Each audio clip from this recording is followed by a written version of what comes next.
God says, I want to take you to this promised land, and they get to this place and they're like, wow, this is better than we could even imagine it would be, right? But they had to go through some shit to get there.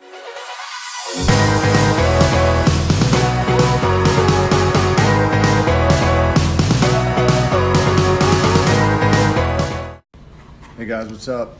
Today is Friday, July 19th, making my vlog. A little late in the week for it, but I wanted to get it in before the weekend. So, just gonna jump right in. So, I was talking to a friend today at lunch, and we were talking about walking by faith. It's a lot easier said than done.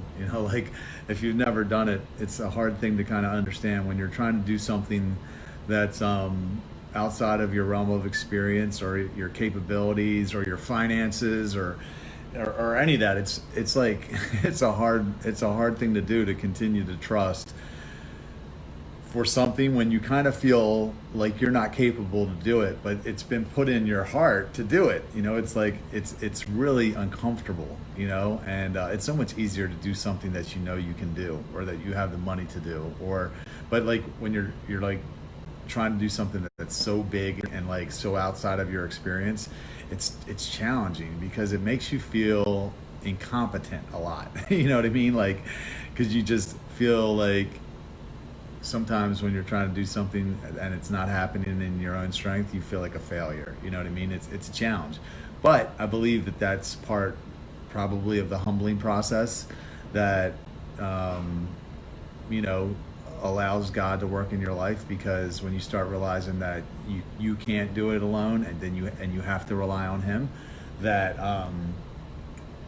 it humbles you. I think about Moses, and I think about, like, if you look at the beginning of his life, he was a pretty proud dude. He went out and killed that Egyptian and try to do something in his own strength, like liberate his people.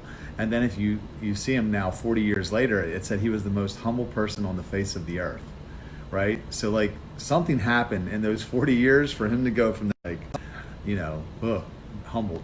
I forget where I left off, but I think I was just talking about, walking by faith and how challenging it can be sometimes to continue to do something that, is too big for you. It's too big for you to accomplish on your own, and you have to continue to keep trusting God that He's going to come through at some point. I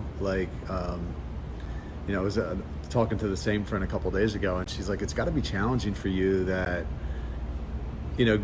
God will bring in talented people into City Fam, and sometimes it's like I'll struggle with knowing how to utilize people's talent, because I have something that I believe is such a huge solution to a problem, and then knowing that I'm not capable of making it happen, of building it, even though I kind of it is happening, it is getting built, but not without its share of trials and tribulations along the way, and continuing just to trust that God is going to send the right people and the resources, and give me the intelligence to see this thing through to completion. Sometimes I'll remind myself of someone like Solomon, for example. Like Solomon was given that level of intelligence after he was born. It wasn't like he was born a genius.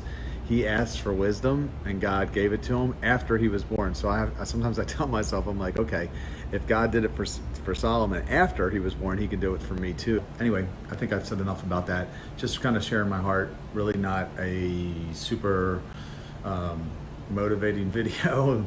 It's just trying to be honest and transparent about the fact that it's hard, and I don't have it all figured out.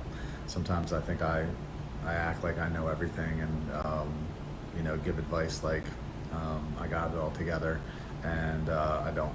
I'm in the fight with everyone else. I often comment back to people when they leave me messages that, hey, we're in this together, because we really are. I'm out here struggling just like everybody else.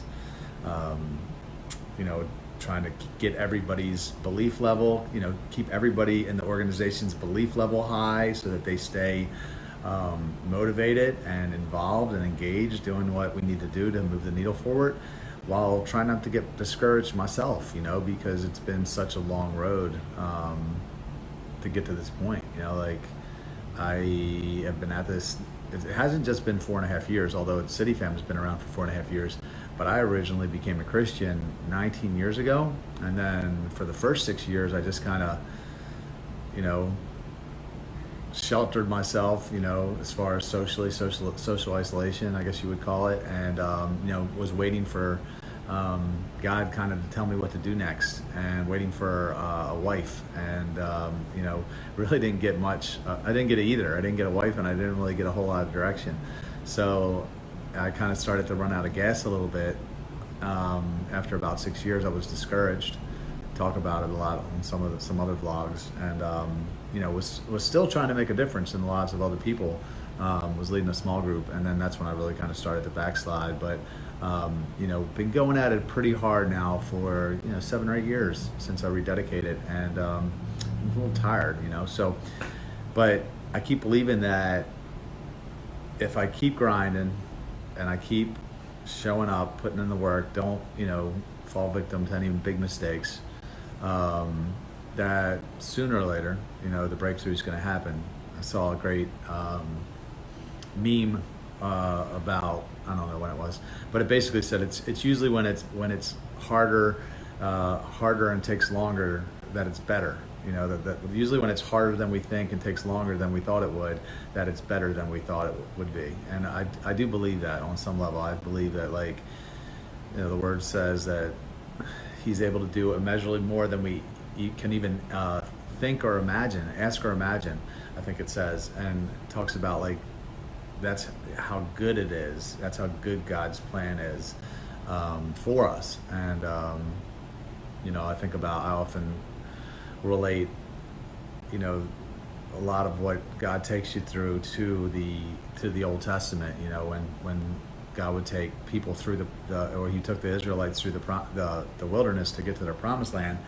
And I can imagine, you know, like when they showed up into the promised land, and I've been there, it's a great place. Like, Israel is really green, you know, it's not arid, it's not desert, it's very lush actually. There's a lot of green vegetation and trees, and there's a lot of agriculture there. And I can imagine, you know, here they're coming from Egypt, which was probably pretty dry and sandy and arid, and God says, you know, I want to take you to this promised land, and they get to this place and they're like, wow, you know, this is better than we could even imagine it would be, right? But they had to go through some shit to get there, right? They had to go through a lot of stuff in the wilderness in order to make it to that point. And I'm really banking on the fact that's, you know, that's his nature, and that's what it's going to be like. And when I do finally step into, you know, my promised land, per se, that it's going to be better. That's going to be better because I had to go through a lot of shit to get here. So that's really kind of where I'm at. And, you know, like, I know it sounds small, you know, but, you know, like I got a car the other day, a couple weeks ago. My mom helped me get a different vehicle, a 2005 Nissan Murano, and it's nice. I like it. It's got air conditioning, but it broke down 4 times in the first week. It literally left me stranded 4 times in the first week, and it's like,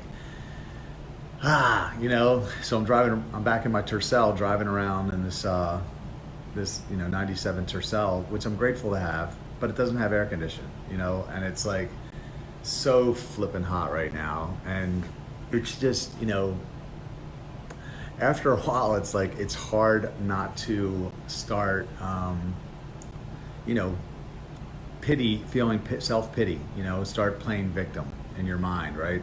Where, woe is me, and feeling like maybe God forgot about you, you know what I mean? Which I know isn't true, but it happens. These are thoughts that go through my mind, and I'm not here trying to, like, say, oh, you know, motivate you and tell you I don't get it. I totally understand what it's like, because you know, I'm going through it myself. But needless to say, good things are still happening. You know, there's actually a lot of things that are happening for City Fam currently. So one of the things I'll share is actually the Houston chapter lead is in town, Nicole Richard. She's great. She's the girl that started the City Fam in Houston recently, about, I don't know, 3 months ago or so. She's in Baltimore for the week, helping us get our systems and our processes together so that we can scale. So now we've had people reach out from all over, and we want to put CityFam into a nice, neat little box that we can give people so they can start it in their cities. So she's here helping us with that. It's going really well. We've had a really productive week. Actually, if you're watching on YouTube, I'm going to cut in a video right now that will tell you about some of the cool things that are happening.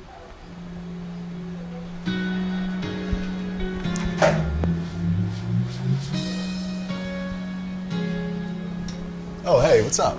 Glad you stopped by. Since you're here, let me share with you some of the exciting things that have been happening around the CityFam offices. Since we started this 4.5 years ago, we've definitely had our share of trials and tribulations, but it's been worth it all, as you're about to see. So if you didn't know, CityFam was recently nominated for Best Nonprofit in Baltimore alongside some incredible organizations. If you haven't done it yet, take a moment to go vote for us at baltimorestyle.com/Reader's Choice and help us grow this movement and spread the word. Probably the most exciting thing that has happened recently is one of our members took the liberty of creating a map for our members so that they could connect with each other. We've literally had people reach out from all over, and when I say all over, I mean all over.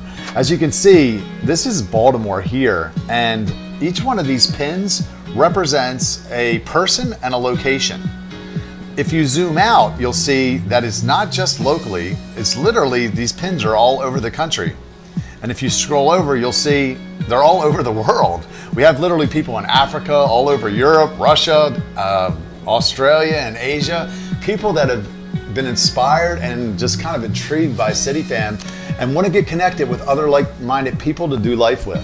So what we're doing is we're being more intentional about now connecting these people so they can create their own chapters. The reason that that's important is because when we started CityFam 4.5 years ago, we asked ourselves the question, why are we doing this? And what we answered was, because positive change happens in the context of healthy relationships. People need other people in order to become the best version of themselves. So if you've watched any of my videos for any amount of time, you've probably heard me talk about the ladder. People get tired of hearing me talk about it around here, to be honest. But it really is the principles by which we operate and kind of our whole ideology. Let me show you what I'm talking about. All right, so this is the CityFam ladder. So picture that this is the fourth rung of a ladder, and it's a place of fulfillment. This is you becoming the best version of yourself, living at your full potential.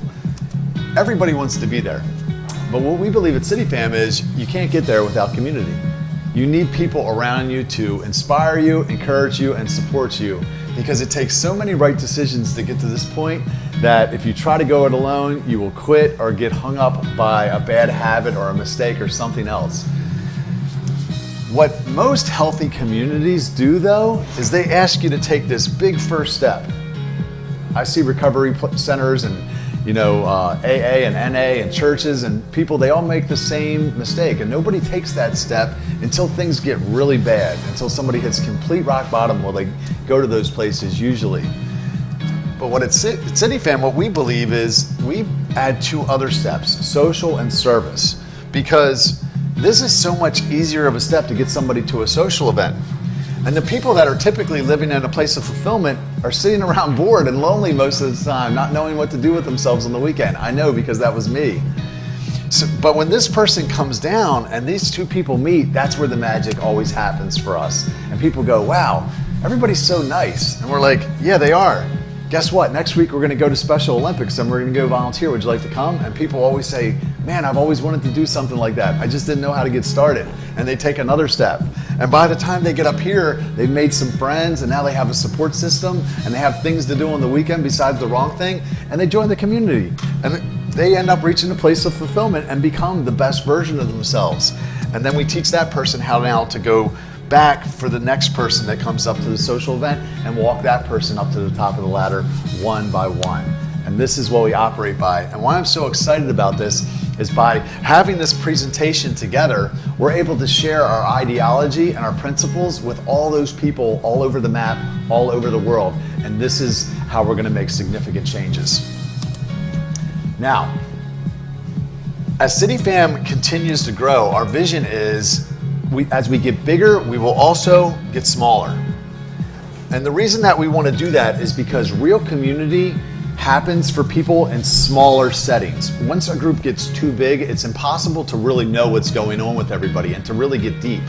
So if someone is sick or depressed, or maybe they're going through a breakup or something, we want to know about those things so we can support them. And that's going to require us to be in smaller communities. So, and as you can see, we'll have groups broken out here all over for people regardless of what your interest is, whether you're married, you're single, how old you are, or young you are, or where you live, if you have kids, if you don't, there will be something for you, a healthy community for you to plug in with, to do life with people that are like you, that will support you in becoming the best version of yourself. Now, let me share the next part with you, the CityFam app.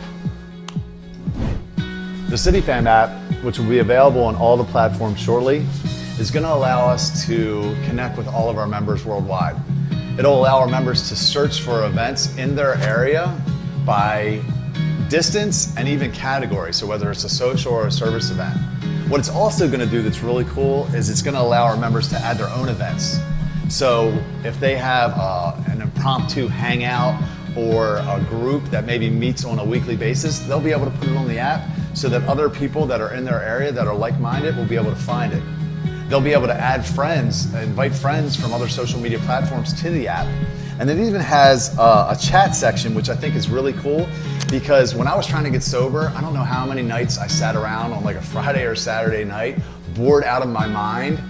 And now it'll allow me to put something up like, hey, who wants to go see Lion King? So I'm not sitting around wondering what to do or who to do it with. So the app is really gonna help us pull all of this together. And it's really gonna help us solve this worldwide loneliness epidemic that is hitting us currently, that leads to so many things like health problems and depression and drug addiction, just to name a few.